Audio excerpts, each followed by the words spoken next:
Pemerintah Kabupaten Badung lalu Dinas Perhubungan masih menunggu surat edaran Gubernur Bali terkait penerapan lalu lintas ganjil genap.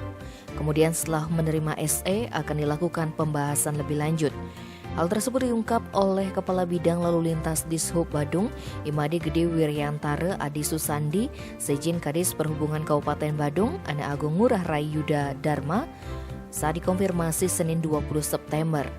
Menurutnya, dua lokasi yang akan menjadi pusat penerapan ganjil genap di wilayah pariwisata Kuta adalah pertigaan Jalan Pantai Kuta hingga Jalan Bagong Sari depan KFC Kuta Square dan pertigaan Jalan Kartika Plaza sampai Jalan Bagong Sari.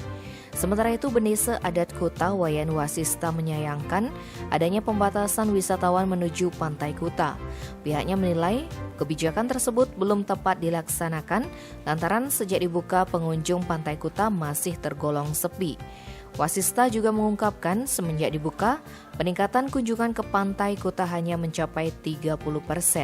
Bahkan jika bertujuan untuk mengurangi mobilitas masyarakat, sejak pandemi Pantai Kuta masih sepi. Pihaknya merasa kebingungan terkait penerapan kebijakan tersebut. Pria yang hobi bersepeda ini juga mengharapkan agar kebijakan ini juga diterapkan di daerah lain. Menurutnya, selain Kuta, masih banyak daerah lain menerima kunjungan wisatawan. Tim Bali Express melaporkan.